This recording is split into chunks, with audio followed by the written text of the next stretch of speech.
Bonjour à tous et bienvenue dans cette toute nouvelle vidéo consacrée à un tout nouvel épisode du Cinéma 2. Alors oui, là on parle du rapport au cinéma et Nicolas Sirkis. Pourtant, il n'est ni acteur et ne vient pas forcément du cinéma. Pourtant, Nicolas Sirkis a déjà réalisé un court-métrage en 2018 qui s'appelle Kimono dans l'ambulance avec Béatrice Dalle, Diane Roussel, lui-même et Patrick Pelloux.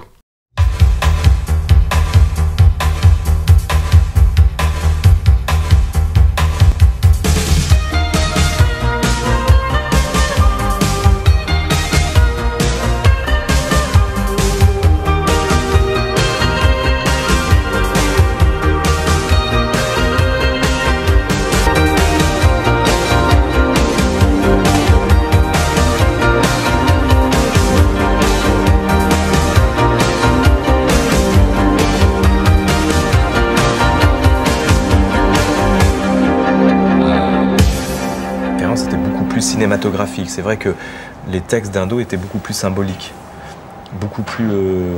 On a l'impression de voir des petites nouvelles, des petits films, quoi, effectivement, des petites histoires. C'est atypique à mes goûts. Ça peut aller effectivement de Larry Clark, en passant par Bienvenue Mr. Chance avec Peter Sellers, qui est un film extraordinaire. Il y a plein de choses, il y a plein d'univers. Les films de Peter Watkins aussi, Punishment Park, enfin c'est des choses de ces références-là. Les films L'Empire des Sens, les premiers, ouais, le cinéma japonais, Ogawa, en fait tous ces trucs-là.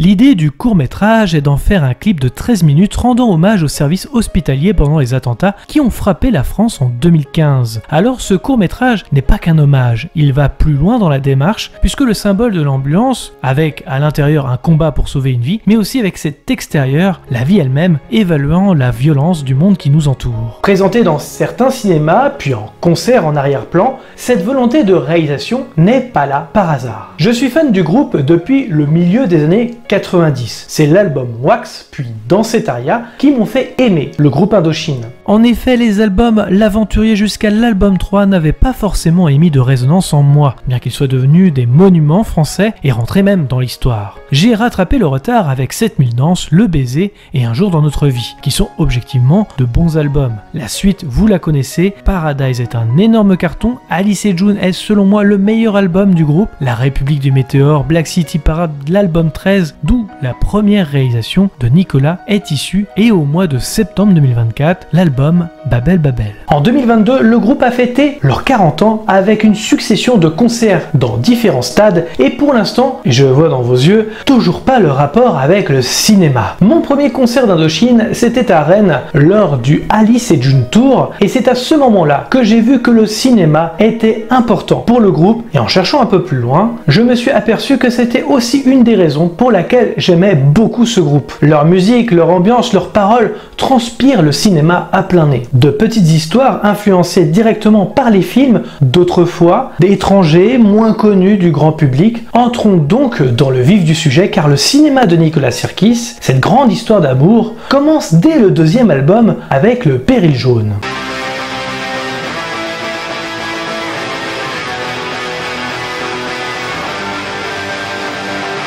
On était dans tout ce phénomène de héros ridicules du cinéma hollywoodien, comme Rocky, comme machin. Il y a le seul truc qui avait un peu d'humour, c'était L'Aventurier de l'Arche perdue. C'était un peu... Moi, c'était ça, c'était la vallée infernale, égaré dans la vallée infernale, le héros s'appelle Bob Moran. C'était vraiment quelque chose de totalement second degré.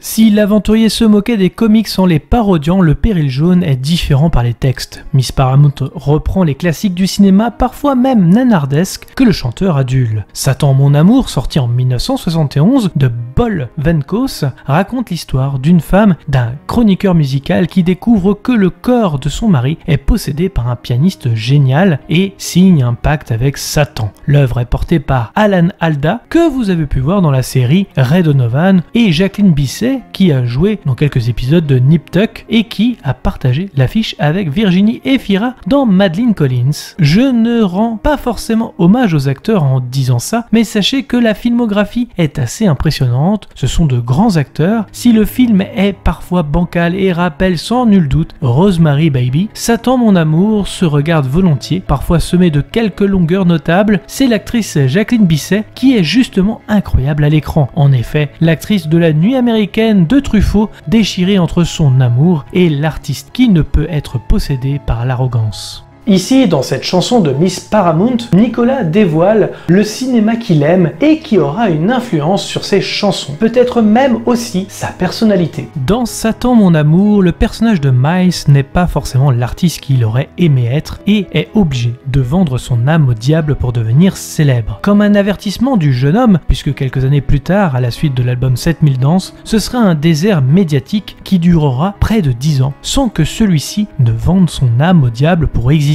D'ailleurs, Nicolas Sirkis dit bel et bien qu'il est fier de ce qu'il a produit à partir de cet album. Autre film évoqué dans Miss Paramount, Les Griffes de la Peur, sorti en 1969 de David Lowell Rich, raconte l'histoire de tante Dani qui vit avec son neveu Luc et ses nombreux chats. Elle décide que lorsqu'elle décédera, ses animaux hériteront de sa fortune. Mais quand Willy, le frère de Luc, revient vivre à la maison avec sa nouvelle compagne, la vieille femme change d'avis et fait Willy son unique héritier, porté par Michael Sarrazin, qui jouera plus tard dans Terreur.com. Alors Terreur.com, surtout ne le regardez jamais. Ce film c'est vraiment une merde. Ou alors, si vous l'avez vu, n'hésitez pas à me dire en commentaire tout ce que vous pensez de cette purge, ça m'intéresse vraiment. Les Griffes de la Peur, thriller horrifique, enfin plus thriller qu'horreur, aura plus l'aspect d'un épisode de série actuelle concernant le fond de son scénario. Cependant, ce qui fait son charme, c'est sa mise en scène. Car il faut le dire, à l'époque, c'est assez inventif, avec l'utilisation des split screens. Après, le film est un sous-oiseau très série B.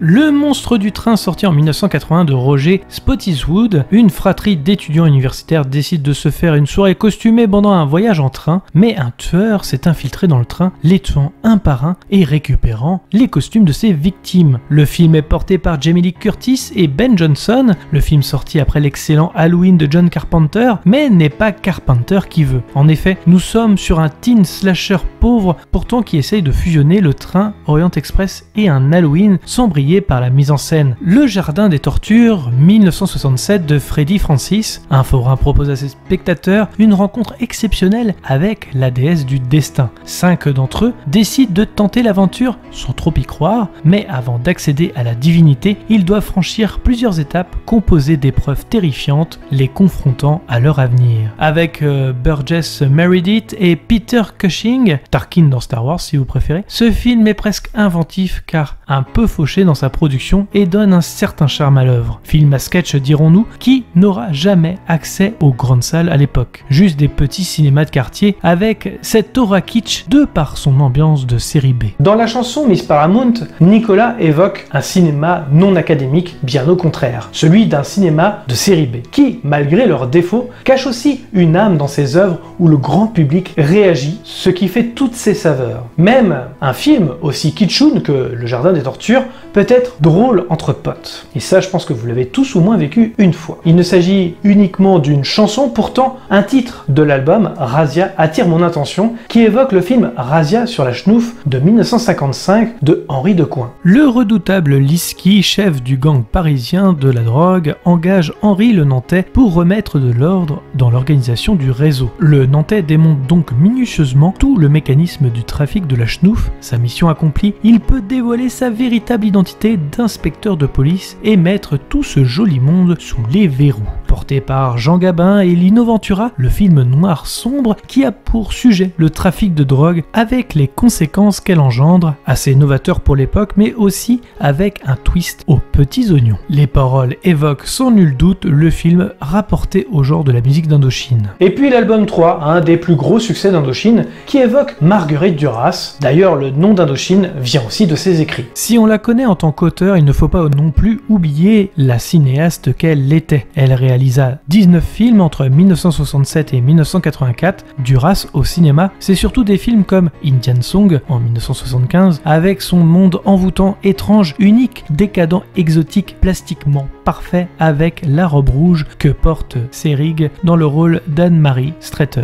Dans la pénombre d'un soir indien près du parc aux lépreux, c'est comme si on lisait une langue étrangère, inconnue, mais désarmée par la beauté des mots. Son cinéma se conforte au chaos et au désespoir, un cinéma qui va à sa perte. Comme elle le dit de son film Camion en 1977, où elle discute du scénario de son prochain film avec son ami Gérard Depardieu, dont un des premiers rôles au cinéma a été celui d'un commis voyageur essayant de vendre une vedette à tambour à Jeanne Moreau, et Lucia Bosé dans Nathalie Granger en 1972. Dans la chanson Célébration sortie il y a 2 ans, Nicolas indique « Je serai ton chaos ». Et ce n'est pas anodin dans son texte qui renvoie justement au cinéma de Duras et d'autres auteurs qui travailleront sur ce chaos et désespoir comme Jérôme David Salinger. Vous l'aurez compris, d'autres albums rendront hommage au cinéma. 7000 danses, par exemple, lui va parler du Mépris, sorti en 1963 de Jean-Luc Godard. Scénariste à succès, Paul Javal travaille sur une adaptation de l'Odyssée qui doit être tournée par Fritz Lang.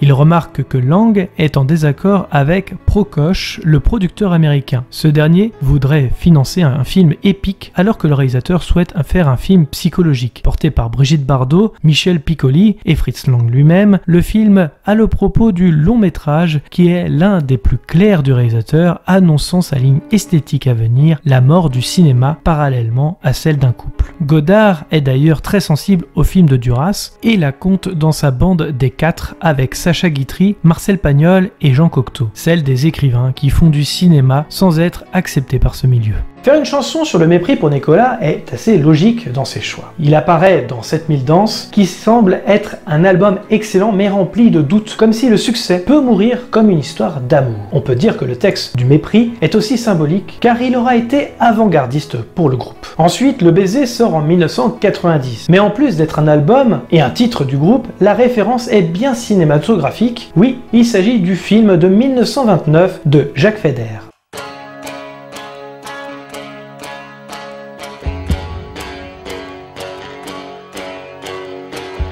Film américain muet, même si le cinéma parlant existait, mais l'actrice Greta Garbo ne maîtrisait pas encore la langue. Le long métrage raconte l'histoire de Irène, qui est mariée à l'homme d'affaires parisien Charles Gouary, bien plus âgé qu'elle. Elle a une liaison avec l'avocat André Dubail et est sur le point de quitter son mari pour lui, mais elle hésite encore. Pierre Lassalle, le jeune fils d'une relation d'affaires de son mari, est amoureux d'elle. D'ailleurs, à noter aussi que le film reste le plus marquant pour son actrice principale. Il suffit de voir comment elle est capable de passer en quelques secondes du bonheur à la tristesse la plus intense, ou encore de modeler son jeu selon la personnalité de son partenaire. Face au jeune Lou RS, elle est beaucoup plus légère et frivole que face à Conrad Nagel, son amant bien plus âgé. Le clip sera tourné en noir et blanc, rappelant le film, racontant le fantasme du jeune homme face à ce personnage débordant d'envie de l'embrasser, mais d'un amour impossible, comme les grandes thématiques du groupe. Mais cet album, Le Baiser, n'est pas, encore une fois, la seule référence cinématographique. Nicolas s'en cache même plus. Surtout qu'il signera sa première réalisation sur le clip. Mort, en plus du jeu de mots, est un film de 1969 dont la bande originale sera signée par Pink Floyd, ce qui n'est pas non plus un hasard. Mort est un film de Barbet Schroeder, raconte l'histoire de Stéphane, un jeune étudiant allemand qui vient de finir ses études de mathématiques et décide de découvrir le monde. Il part en autostop pour Paris où il rencontre Charlie, joueur de poker et petit escroc, qui l'entraîne dans ses combines. Au cours d'une soirée, Stéphane Stéphane a le coup de foudre pour Estelle, une jeune américaine qui va lui faire découvrir les plaisirs sexuels et la drogue, mais celle-ci doit partir pour Ibiza. Il décide de la rejoindre sur l'île et fera une descente aux enfers à cause de sa dépendance à la drogue. On y retrouve le mal-être adolescent rappelant les écrits de Salinger ou de Duras sur cette jeunesse perdue qui court à leur perte. Mort est un film profondément sur ce thème, comme le fera par exemple un certain Danny Boyle avec Trainspotting en 1996. Mais c'est un thème qui aura une place centrale, notamment sur les albums Alice et June, concernant les deux adolescentes et cette jeunesse partant en guerre dans la République des météores. Un des films cultes pour Nicolas, c'est Punishment Park de 1971 de Peter Watkins, pas étonnant donc que le titre figure aussi sur l'album. L'histoire est très originale, rappelant un peu ce côté Battle Royale que l'on connaît bien aujourd'hui. À l'époque, le film est très apprécié pour son originalité. La guerre du Vietnam s'enlise face à la contestation accrue du mouvement pacifiste. Le président Richard Nixon décrète l'état d'urgence. Militant des droits civiques, féministes, objecteurs de conscience communistes, anarchistes, sont arrêtés et conduits devant un tribunal exceptionnel populaire. Au terme d'une procédure accusatoire sommaire, ils sont condamnés à de lourdes peines pour atteinte à la sûreté de l'État. Cependant, ils ont le choix d'échanger leur peine contre un séjour à Punishment Park, un parc d'entraînement pour les policiers anti-émeutes et les militaires américains. Là, ils devront traverser le désert en 3 jours, sans eau ni nourriture, sur 85 km pour atteindre un drapeau américain, poursuivi par un escadron de policiers armés jusqu'aux dents. Une équipe européenne de documentaires suit 2 groupes de militants, l'un durant le procès, l'autre purgeant sa peine à Punishment Park. Le film est assez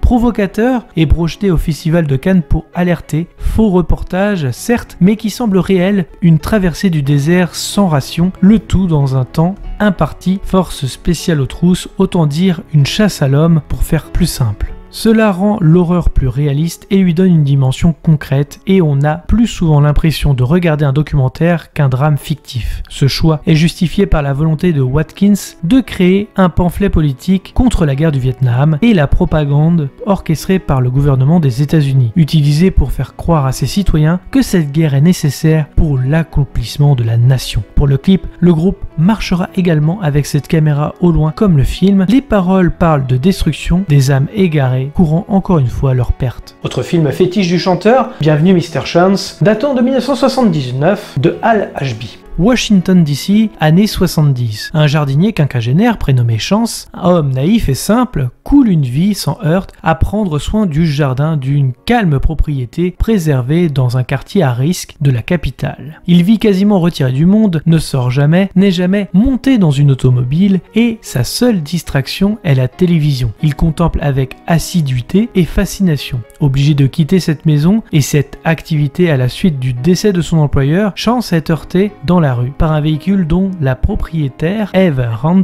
l'accueille à son domicile pour lui faire prodiguer des soins. Chance se lie avec Benjamin Rand, le mari, qui peu après reçoit la visite du président des États-Unis. Chance prend part à l'entretien et ce avec un tel naturel que ses phrases distillées comme des proverbes de sagesse mais en réalité orientées jardinage vont être prises pour de véritables oracles. Il va ainsi devenir la coqueluche du pouvoir et des médias. Pourquoi aimer ce film, me direz-vous? Après tout, Indochine se sert également des médias pour vendre, mais ce film a une résonance forcément. Je parlais de désert médiatique pendant plus de 10 ans et ce recul est nécessaire. Les médias sont critiquables et Nicolas n'hésitera pas sur ce point. Il l'évoquera d'ailleurs sur le plateau d'Ardisson et plus tard dans d'autres émissions. Par les bons mots, le pouvoir est possible mais est manipulable à souhait. On l'évoquait dans Punishment Park qui évoque aussi la manipulation du pouvoir sur le Vietnam. Indochine sera toujours en retrait de la politique, même si ouvertement de gauche, leurs chansons seront tout de même anti-politique en général. Il n'est donc pas anodin de trouver ce genre de film dans la cinéphilie de Nicolas. Mais cette ambition d'évoquer un certain cinéma se retrouve dans certains clips. Et Indochine, au début des années 80, de l'aventurier À tes yeux noirs, qui est réalisé par Gainsbourg, enfin, on va pas se mentir, plus Gainsbar à l'époque, se retrouve sans ambition particulière. Chaque clip est une vague illustration de la chanson à peu de frais, décors plateaux, absence d'effets spéciaux et des effets un peu kitschoun, par exemple pour Troisième Sexe. Il faudra attendre les tsars pour pouvoir évoluer dans un clip le plus artistique puisque le réalisateur Marc Caro, dessinateur complice de Jean-Pierre Jeunet, avec lequel il a réalisé Délicatesse, scène et la cité des enfants perdus, on met en scène un lézard inquiétant en train de rôder à la recherche d'une proie dans des corridors hantés par des figures politiques du XXe siècle qui seront vite renvoyés au placard par le groupe, mais qui nous foutent la paix pour toujours. Ce même réalisateur réalisera le clip Savoure le Rouge en 1993, effet de morphing avec un nain savant fou dans un décor post-nucléaire. Par la suite, niveau clip, je pense aux albums qui, à partir de là, sont encore plus intéressants et toujours en rapport avec le cinéma. Une autre chanson, référence au cinéma, La guerre est finie, d'Alain Resnais, de 1966 avec Yves Montand. De retour de mission à Paris dans les années 60, un communiste espagnol est en proie au scepticisme. Il part à la recherche d'un camarade qui risque d'être arrêté s'il se rend en Espagne et se rend compte qu'il a disparu. Encore un film de Resnais pour Nicolas, évoqué après Hiroshima mon amour. Il s'agit d'un film d'entre-deux que le réalisateur n'entame sa période romanesque, assez bancale et moyen. J'y voilà une manière de raconter que le groupe entame un autre avenir, leurs albums changeront vers de meilleurs horizons, tout comme le réalisateur. Un jour dans notre vie sera la seconde réalisation de Nicolas Sirkis. Le clip est d'une simplicité en toile de fond, une critique encore des médias de l'influence qu'ils opèrent, illustrant la violence du monde actuel. Il ne s'arrêtera pas puisqu'il réalisera également Alice dans la Lune, unique clip de son album solo. Le clip Drogstar, le satellite, dans l'album Wax, n'est pas sans rappeler les Teens Movies ou des soirées à l'américaine, comme le faisait par exemple American Pie si vous préférez. Mais l'album qui embrasse volontiers le cinéma sera bien et belle dans cet aria. Alors ce n'est pas forcément le clip Juste toi et moi ou encore Steph 2 qui me fera dire ça, car si Juste toi et moi ressemble presque à un court-métrage expérimental, la chanson Steph 2 ira presque dans l'érotisme où deux filles font l'amour jusqu'à ce qu'on s'aperçoive que Nicolas était cette fille. Alors certes, ce genre de clip était assez légion et l'étalonnage est très début 2000 pour le cinéma après le succès de Matrix avec ses teintes un peu verdâtres. Est-ce qu'il s'agit d'une référence à l'époque? Les clips ne sont pas dignes du cinéma, soyons honnêtes 30 secondes. On y perçoit juste quelques influences de l'époque. Ce qui me fait dire que dans cet aria est très cinématographique, ce sera à travers ses concerts et leurs tournées des Divisions de la Joie. Oui, l'album est très bon, je pense même qu'il est dans le top 3 de leurs albums. Pour la première fois, Indochine utilisera un grand écran digne des plus grandes salles de cinéma pendant leurs concerts. Derrière des clips utilisés pour certaines chansons afin de nous emmener dans leur univers et touchant enfin le monde du cinéma.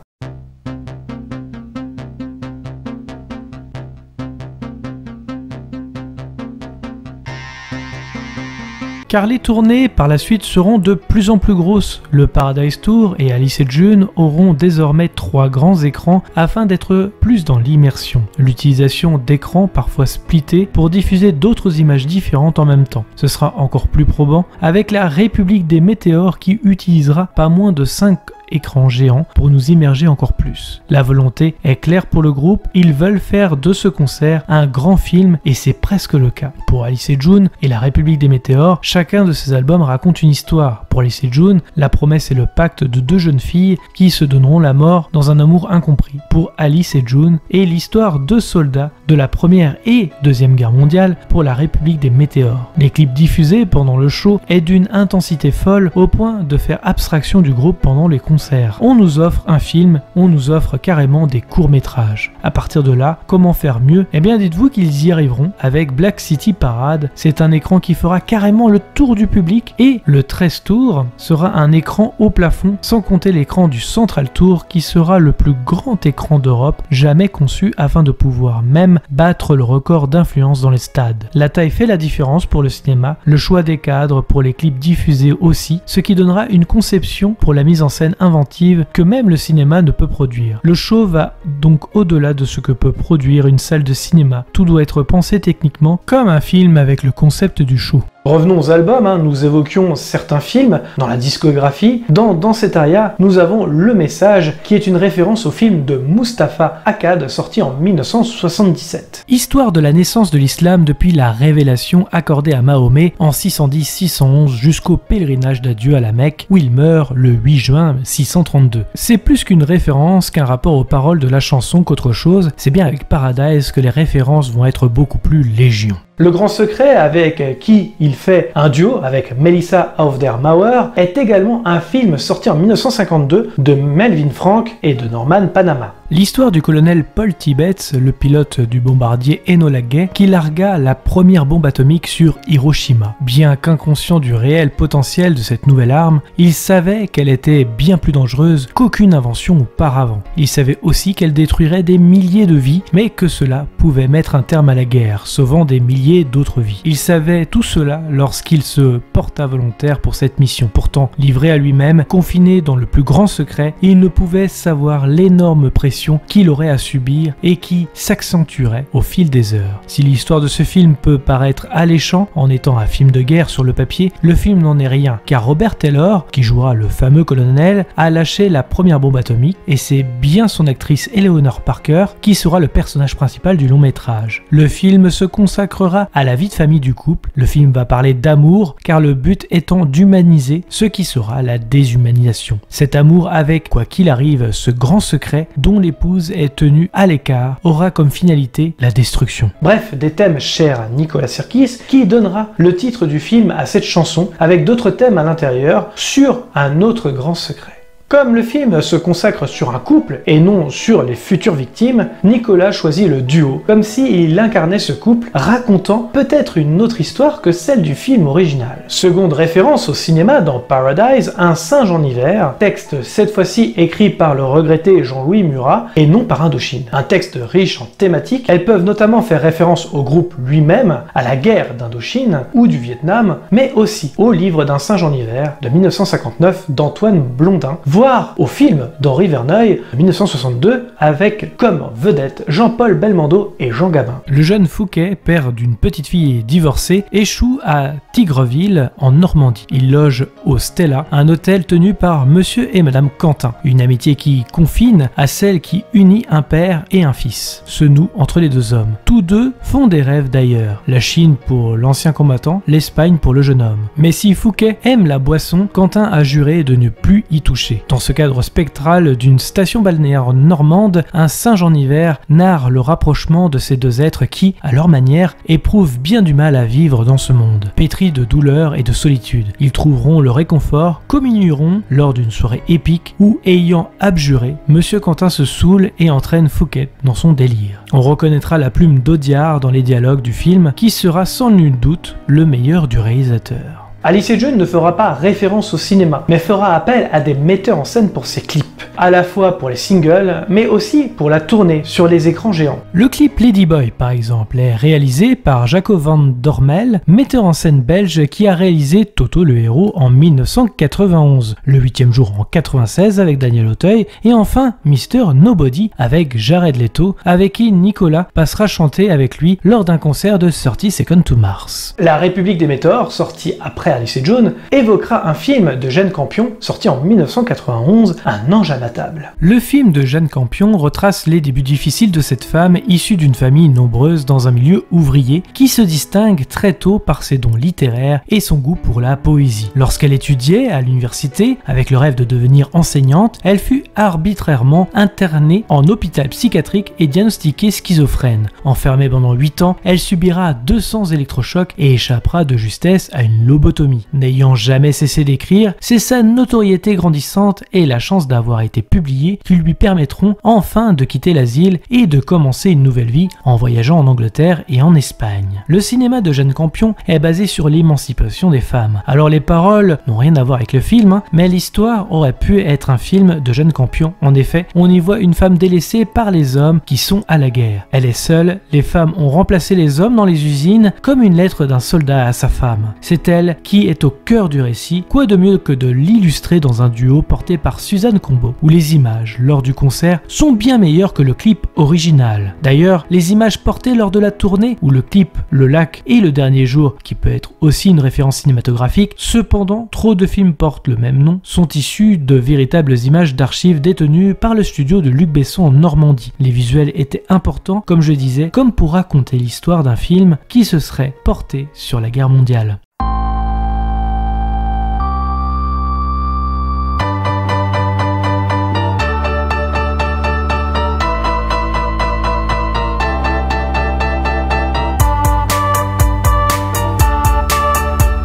Par la suite, Black City Parade sortira, mais si l'album est un peu moins bien, il reste cela dit très intéressant à analyser, car le concert sera encore meilleur et pensé même pour la scène. J'apprends ici que la vie ne sera pas facile chez les gens. Le clip Black City Parade sera réalisé par Richard Kern, célèbre photographe et réalisateur qui a fait du porno chic sa marque de fabrique. Car oui, ici on parle de tout genre de cinéma. Et le résultat est assez sympathique. Des nymphes à l'attitude d'ange, de la nuit traversent une ville et ses dangers durant les 6 minutes du clip. On les quitte lorsque le jour se lève. Un clip vraiment réussi et à la très belle esthétique. Dans cet album, 2 références à Xavier Dolan, célèbre réalisateur québécois dont on a déjà parlé sur la chaîne et qu'on ne présente plus. Anyway, titre présent sur l'album, est un hommage au film de ce dernier sorti en 2012 baptisé Laurence Anyway. Laurence Anyways, c'est l'histoire d'un amour impossible. Le jour de son 30e anniversaire, Laurence, qui est très amoureux de Fred, révèle à celle-ci son désir de devenir une femme. La chanson raconte aussi une histoire impossible aussi abstraite que possible. Et la deuxième évocation du réalisateur de Mommy, c'est la réalisation du clip College Boy qui dénoncera le harcèlement scolaire, l'homophobie et enfin le problème des armes en Amérique du Nord. Le clip fera polémique et suscitera beaucoup de débats télévisés. En effet, si dès la première minute on aperçoit un jeune adolescent pris pour victime en salle de cours, la suite ne sera qu'humiliation, ondinisme, violence physique entraînant blessure, crucifiement public au milieu de la cour de récréation avant exécution d'une balle en plein cœur. Puis criblage de balles. Les élèves du collège ont les yeux bandés lors des agressions subies par l'élève. Manière symbolique de montrer le fait, non pas qu'ils ne voient pas, mais qu'ils ne veulent pas voir. Le policier intervenant à la fin du clip protège le bourreau et tire sur la victime. Manière de dénoncer la non-intervention et l'incapacité des forces de l'ordre. Le fait que la victime soit crucifiée est également un parallèle avec la mort de Jésus assassiné par ses pairs en raison de sa différence de religion pour Jésus, sexuelle pour le garçon du clip. Cela compare aussi la pureté et l'innocence des 2 personnages. Les nonnes courant à la fin sans se poser de problème pour la victime dénonce également l'hypocrisie des sociétés religieuses qui, selon le groupe, n'appliquent pas au quotidien les valeurs qu'elles sont censées défendre et laissent souffrir les victimes pour défendre les bourreaux. Xavier Dolan justifie son choix en expliquant que la violence montrée dans le clip n'est pas gratuite mais destinée à dénoncer cette même violence et il ajoute que cette prise de position du CSA n'a finalement donné qu'une plus grande visibilité à son travail. L'acteur principal est celui du film Mommy, Antoine-Olivier Pilon. Le dernier album d'Indochine sera aussi filmique que possible, l'écran haut plafond donnera lieu à la science-fiction, une étendue de leur univers. Le public est comme dans une fusée au début du concert, une mise en scène au top. Pour les clips, c'est Asia Argento, actrice et réalisatrice, fille de Dario Argento, et sera même la figure du mouvement MeToo en accusant à l'époque Harvey Weinstein d'agression sexuelle dans le New Yorker.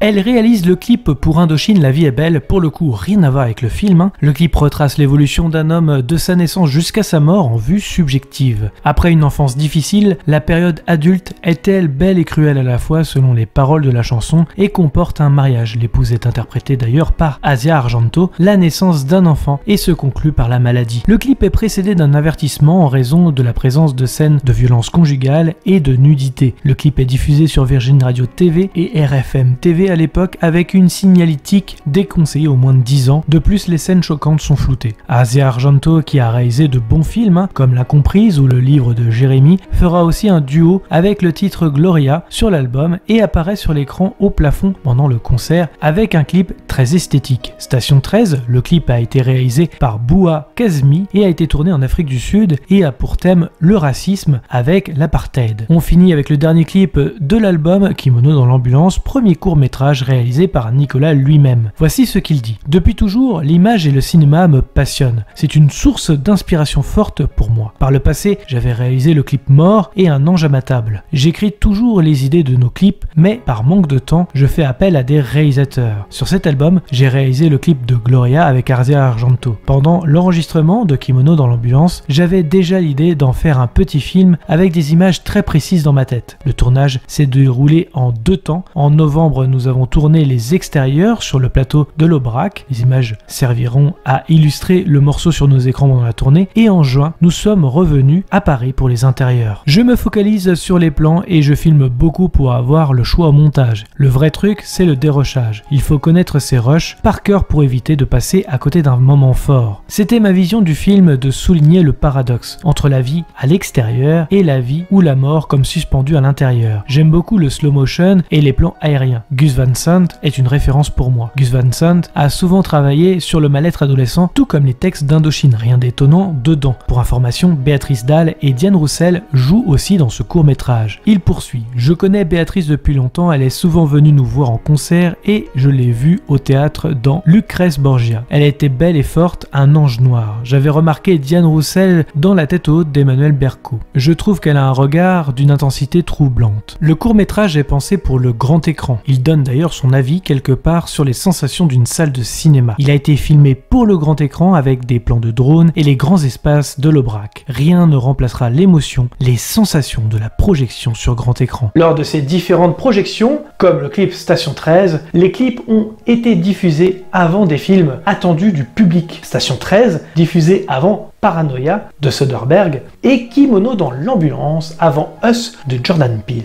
Et à la question « Envisagez-vous de réaliser un jour un long métrage ?», Nicolas répond « J'aimerais oui, mais restons humbles, je sais que c'est un très long travail et je ne sais pas si j'en aurai la patience. » Alors le cinéma de Nicolas Sirkis est bordé de talents passant par Xavier Dolan ou Asia Argento qui sont maintenant connus du grand public, mais c'est aussi des références à de grands films comme Un singe en hiver ou Punishment Park. Ce sont des films qui évoquent l'amour, la haine, le sexe, l'ironie, la manipulation, l'impossible, la guerre, le mal-être, la vie, la mort. Ce cinéma que rend hommage Nicolas Sirkis dans les textes d'Indochine et sa cinéphilie. En abordant cela, ses fans iront chercher les références, plutôt subtiles, passant par la lecture de Duras ou Salinger, peut-être même dans un cinéma moins confortable du grand public, comme Audiard ou Resnais. Avec un groupe qui a plus de 40 ans de carrière et différentes générations présentes à leurs concerts, quoi de mieux que de nous immerger dans les lectures, le cinéma, les tableaux qu'aime son leader afin de se documenter et de se cultiver. Alors que Babel Babel, leur nouvel album qui sort en septembre 2024, il ne sera pas étonnant de voir des références cinématographiques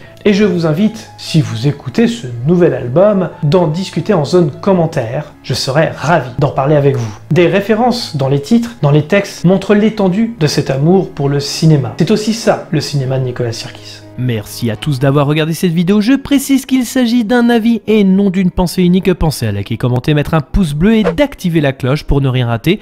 Nous sommes dispo sur les réseaux sociaux Facebook, Twitter, Instagram, les liens sont dans la description. Nous sommes également disponibles sur toutes les plateformes de podcast. Je vous invite donc à vous abonner quelle que soit la plateforme et de laisser un commentaire, nous y répondrons avec plaisir. Dans tous les cas, rendez-vous dans les salles obscures pour de nouvelles aventures. Bonne soirée à tous.